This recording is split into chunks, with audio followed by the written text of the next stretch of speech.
히브리서 12장 25절부터 29절 말씀 가지고 경건함과 두려움으로 하나님을 섬기자라는 제목으로 함께 은혜 나누고자 합니다. 지난주 말씀은 출애굽 때의 시내산과 영원한 새 예루살렘의 시온산을 비교하면서 우리는 구약시대 율법을 받았던 옛 언약의 시내산에 이른 것이 아니라 새 언약의 영원한 시온산에 완전히 도착한 것이라고 했습니다. 그곳에 도착한 우리는 원수가 봐달라고 하는 아벨의 피보다 훨씬 나은 원수를 용서해달라는 예수 그리스도의 은혜의 피로 완전히 의롭게 된 것이라고 했습니다.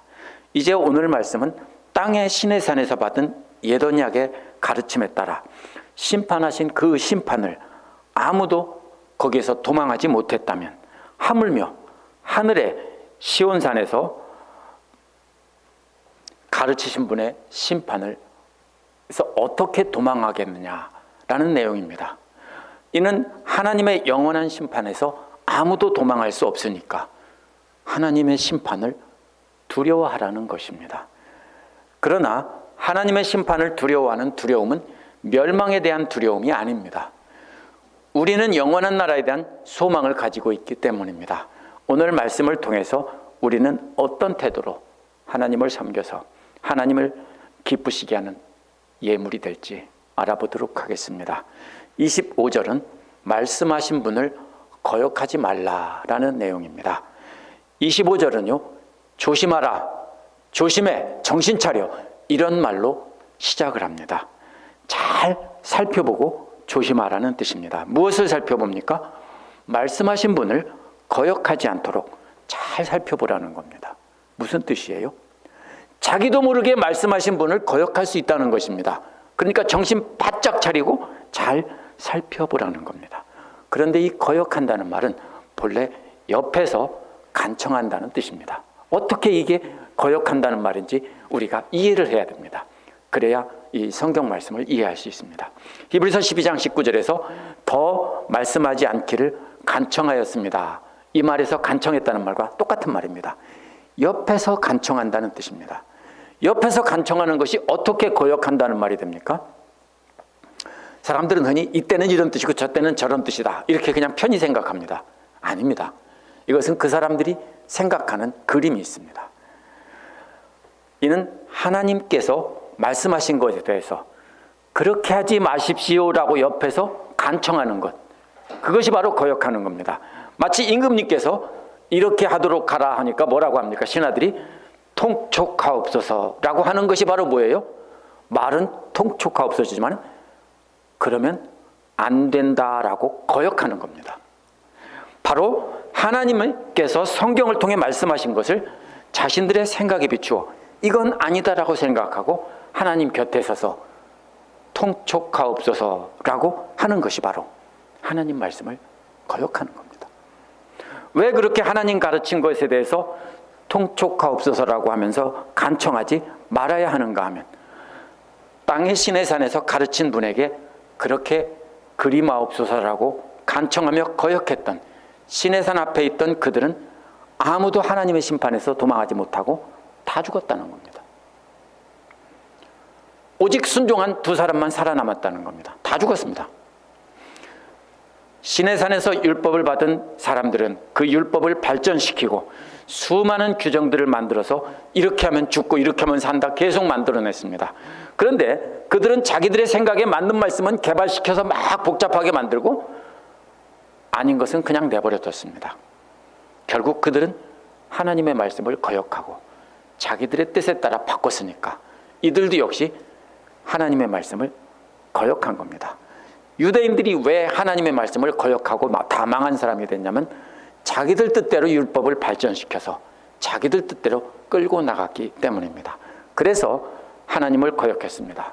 그래서 다 죽었다는 것입니다. 하물며 하늘로부터 가르친 분을 배반한 우리는 어떻겠느냐라는 겁니다. 땅에서 가르치신 분은 시내산에서 이스라엘 백성에게 영원한 복음의 그림자인 율법을 가르치셨다 이런 겁니다. 그러나 하늘에서 가르치신 분은 다른 분이 아닙니다.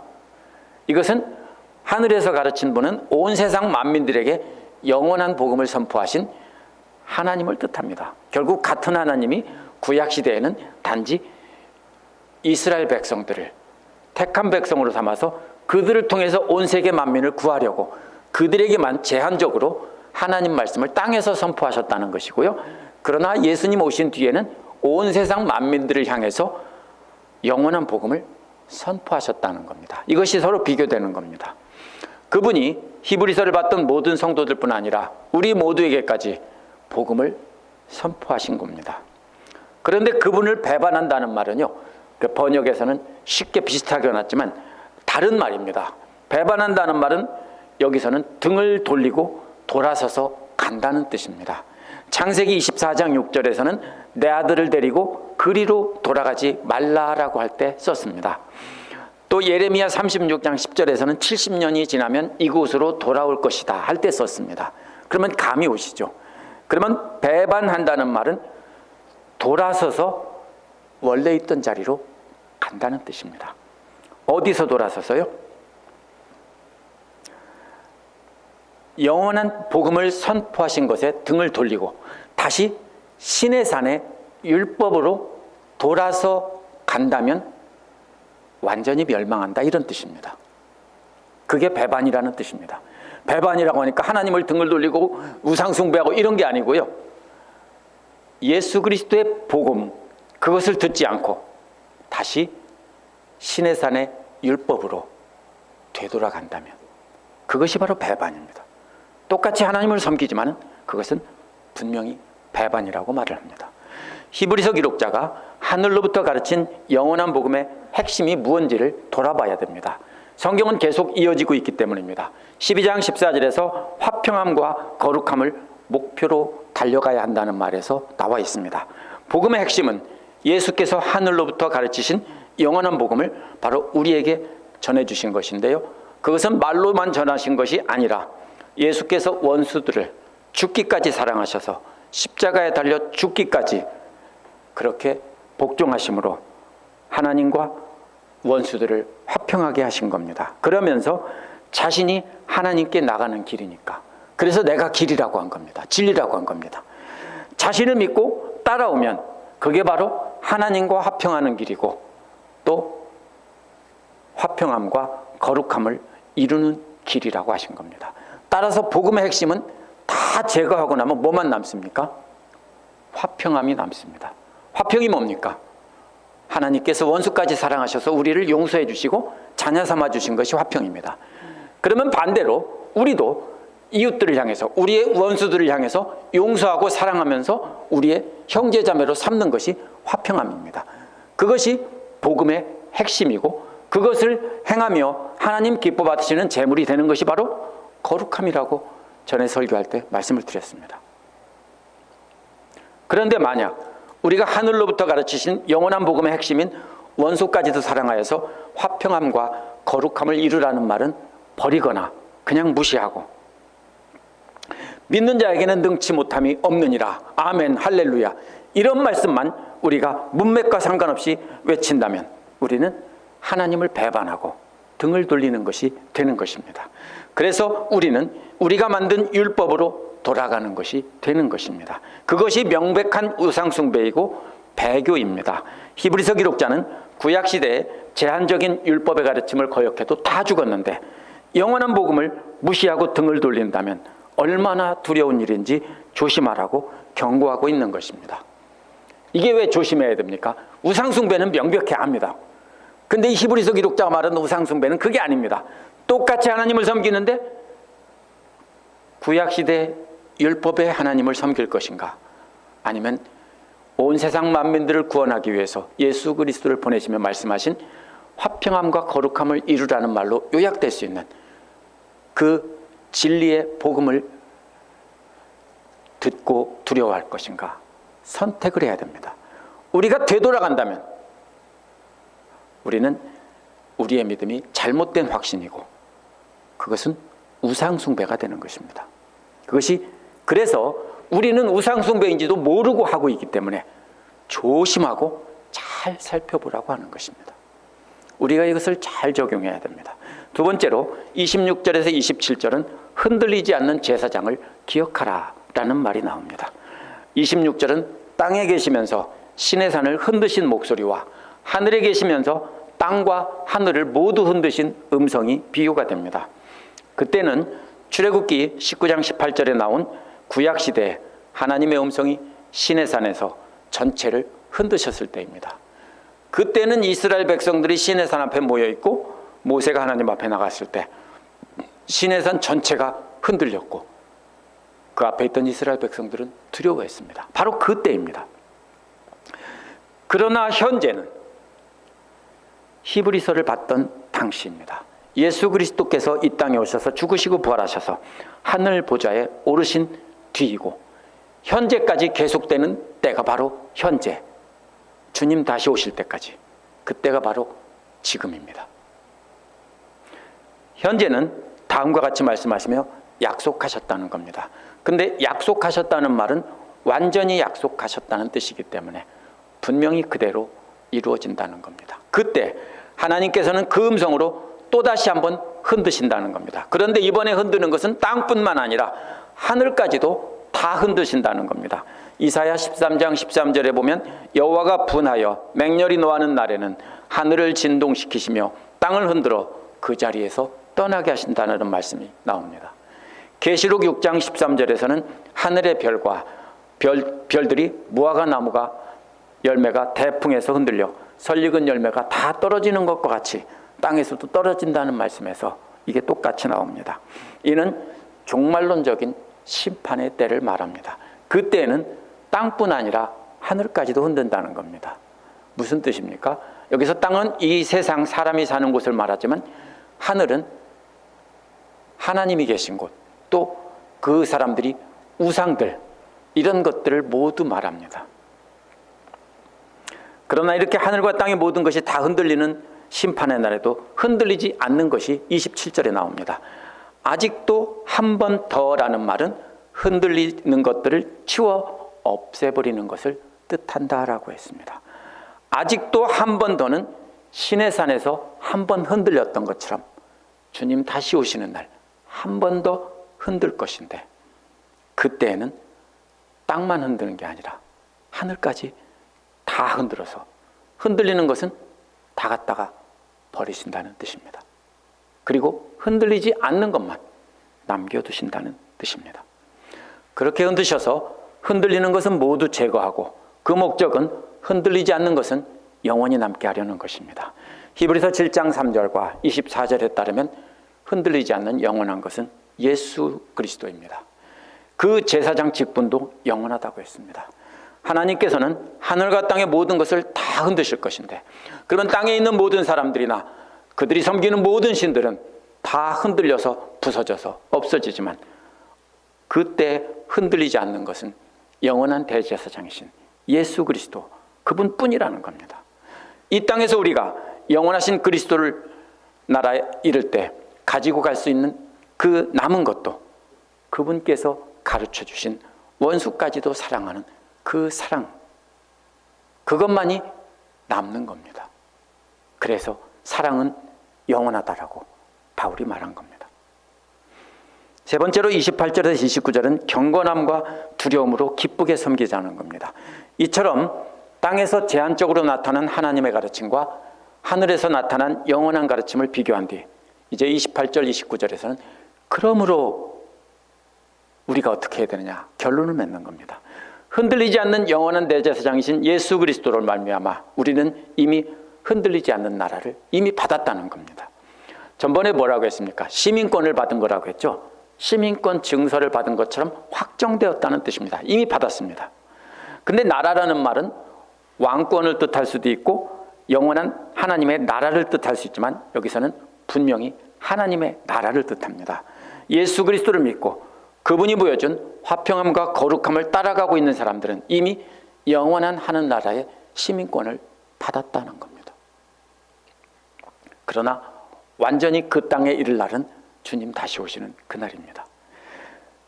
그러니 함께 감사함을 드리자는 겁니다. 개역은 은혜를 받자라고 번역했는데요, 새 번역처럼 감사함을 드리자라고 결론적으로 권면하는 것이 본래의 뜻입니다. 같은 말이지만 이것이 은혜라는 말이 감사함을 드린다는 뜻입니다. 그래서 감사함을 드리는 것을 통해 하나님을 기쁘게 섬기자는 겁니다.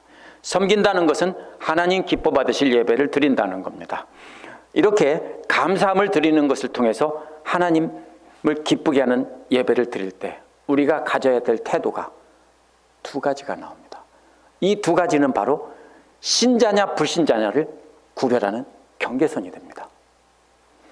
그것은 먼저 경건함입니다. 경건함이라는 말은 순종으로 이끄는 경외감이라고 했습니다. 무엇입니까? 두렵고 떨리는 마음으로 존경하는 마로 그 앞에 서서 말씀하시는 대로 순종해야 되겠습니다. 이것이 바로 경건함이라는 말의 뜻입니다. 또 이와 짝을 이루는 두려움이라는 말은 하나님의 심판, 앞에서 땅과 하늘을 다 흔들셔서 다 멸망시키시는 그 하나님에 대한 두려움입니다. 이는 우리가 하늘로부터 가르치신 영원한 분에게 불순종한다면 완전히 멸망할 것을 알고 두려워하는 마음입니다.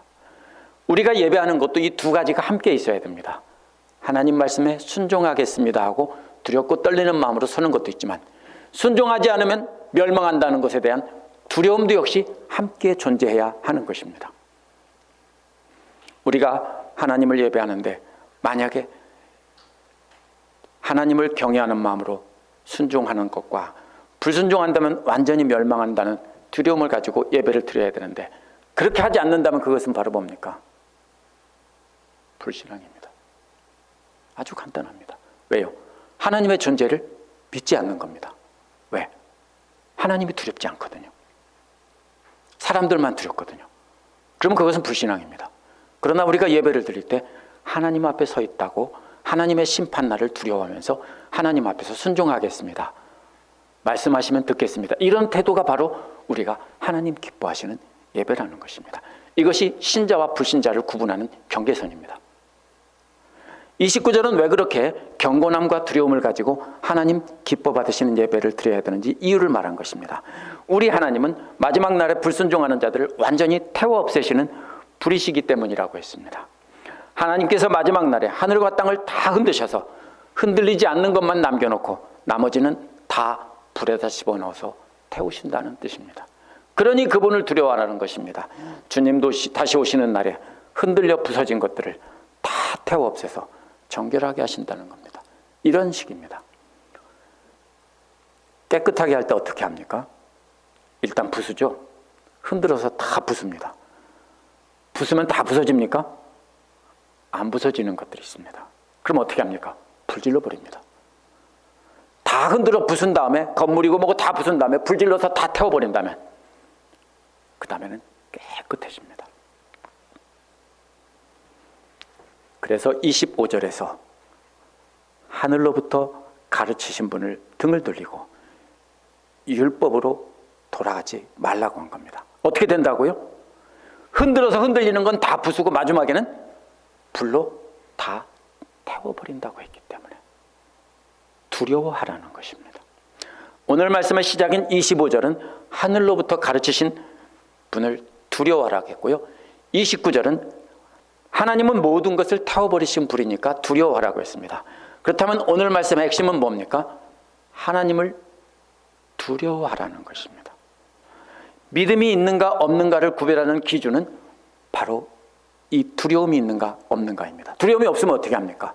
사람들 눈치 보면서 사람들 눈만 피해서 이렇게 살겠죠.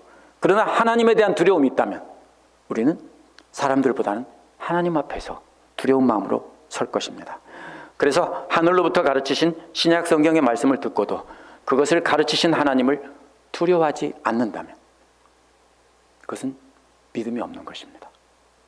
만약 하나님 말씀을 듣고 하나님 앞에 서 있다는 걸 깨닫고 두려운 마음으로 어떻게 하면 순종하여 하나님을 기쁘게 하는 예배를 드릴까 생각한다면 그 사람은 이미 하늘나라의 시민권을 받은 것입니다. 우리가 신자냐 불신자냐, 영원한 나라를 상속받았느냐 안 받았느냐는 우리가 다른 것으로 평가될 수 없습니다. 하나님 앞에서 두려움으로, 두렵고 떨리는 마음으로 하나님 앞에 서 있느냐, 아니면 사람들 눈치 보고 사느냐, 그 차이입니다. 오늘날 만약 우리가 사람들 앞에서 바르게 행동하고 헌금 잘 드리고 거룩한 예배를 드리는 척하면서 자신이 불리한 상황이 되면 비방하고 이간질하고 거짓말도 서슴없이 한다면 무슨 뜻입니까? 그것은 명백히 사람들을 두려워하고 하나님은 두려워하지 않는다는 뜻입니다. 하나님을 두려워하지 않기 때문에 하나님의 명령에는 관심이 없고 오직 자신을 높이고 자신이 위에 서는 것에만 관심이 있기 때문입니다. 믿음의 기준은 하나님 말씀에 대한 두려움입니다. 제가 어느 특정한 분을 찍어서 하는 말이 아닙니다. 우리는 누구나 다 사람들의 눈치를 보게 되어 있습니다. 그게 우리 악한 인간의 본성입니다. 그러나 그것을 두르고 사람들 눈치 하나도 보지 말라는 말이 아닙니다. 보이지 않는 하나님 앞에서 두렵고 떨리는 마음으로 서지 않는다면 우리의 믿음은 없는 것입니다. 히브리서 기록자가 계속해서 믿음을 강조하는데 믿음은 바로 그것입니다. 이건 제 말이 아니라 히브리서 기록자가 전하는 하나님 말씀이 그렇게 말하고 있는 것입니다. 하나님을 두려워하는 것과 두려워하지 않는 것의 사이에 중간지대는 없습니다. 만약 하나님을 두려워한다면 예수께서 본을 보이시고 따라오라고 한 화평함과 거룩함을 목표로 따라가며 원수까지도 사랑하며 공동체가 하나 되게 해야 되는 것입니다. 만약 그게 아니라면 하나님을 두려워하지 않고 사람들을 두려워하면서 사람들 앞에서 거짓된 모습으로 예배하는 것이 됩니다. 그 중간에 회색지대는 없습니다. 그래서 히브리서 기록자는 처음부터 끝까지 하나님을 두려워하라 라고 강조한 겁니다. 하나님께서는 마지막 날에 하늘과 땅을 다 흔들어서 완전히 부숴버리실 것이기 때문이다 라고 했습니다. 무슨 말입니까? 흔든다는 것은요, 오늘날 큰 건물 흔들 때 폭파시킬 때 어떻게 합니까? 철거할 때 대부분 다이너마이트로 폭파시켜서 완전히 가루로 냅니다. 하나님께서 그렇게 다 흔드셔서 완전히 가루로 만드신다는 것입니다. 마치 이렇게 비유하겠습니다. 제가 만든 이야기입니다. 5캐럿짜리 다이아를 질퍽한 진흙에다가 빠뜨렸습니다. 분명히 다이아가 빠졌는데 정확히 어느 지점에 떨어졌는지 모릅니다. 그럼 어떻게 하겠습니까? 그 주인은 다이아가 들어있는 진흙 전체를 두 손으로 푹 퍼다가 가져오지 않겠습니까? 그래서 그걸 말렸다고 합시다. 햇볕에 바짝 말렸다고 합시다. 제 상상입니다. 그거를 갖다 뚜껑 있는 그릇에 넣고 집어넣었습니다. 5캐럿짜리 다이아도 있고 진흙도 뒤섞여 있습니다. 그리고 뚜껑을 닫고 그것을 사정없이 흔듭니다. 계속 흔들면 어떻게 될까요? 진흙은 완전히 가루가 되어버립니다. 그렇죠? 고운 밀가루처럼 가루가 되어버립니다. 그리고 나서 그 다음에 그것을 쏟으면 진흙은 가루가 되었고 남는 것은 5캐럿짜리 다이아뿐입니다. 5캐럿짜리 다이아는요, 강도가 세기 때문에 아무리 진흙에 넣고 흔들고 또 흔들어도 흠집이 생기지 않습니다. 만약 그 속에 다이아가 또 들어있다면 흠집이 생길 수 있지만, 다이아보다 강한 것이 있다면 흠집이 생길 수 있지만, 세상에 있는 물질 중에서 경도가 가장 높은 것은 다이아입니다. 그러면 다이아 주인은 그것을 쏟아놓고 그러면 고운 흙먼지 가루가 쏟아지겠죠. 제가 한번 그렇게 해서 한번 해보려고 했더니 5캐럿짜리 다이아가 없어요. 그래서 이 앞에서 흔들어서 깨서 쏟아보려고 했습니다. 그 중에서 반짝이는 다이아만 골라냅니다. 그 나머지는 어떻게 합니까? 거기에는 지푸라기도 들어있고 나무 조각도 들어있고 할 테죠. 그것을 그냥 불에다가 다 집어넣어 버립니다. 제가 만든 이 이야기는 하나님께서 마지막에 심판하신다는, 히브리서 기록자가 말하는 하늘과 땅에 있는 모든 것을 흔드신다는 말을 제가 이야기로 만든 것입니다. 이러한 마지막 심판날에 심판하실 하나님에 대한 두려움이 바로 우리가 인내하며 끝까지 믿음에 달리기를 완성하게 하는 원동력입니다. 두려움과 함께 우리의 신앙에 달리기를 완성하게 하는 것은 또 하나는 영원한 나라에 대한 소망입니다. 오늘 말씀 28절에서 우리가 마지막 심판날에 다 흔들려 부서져도 흔들리지 않고 깨지지 않는 영원한 하나님 나라를 우리가 받았다라고 말합니다. 무슨 말입니까? 두려움과 함께 가져야 될 것은 히브리서 기록자는 소망이라는 겁니다.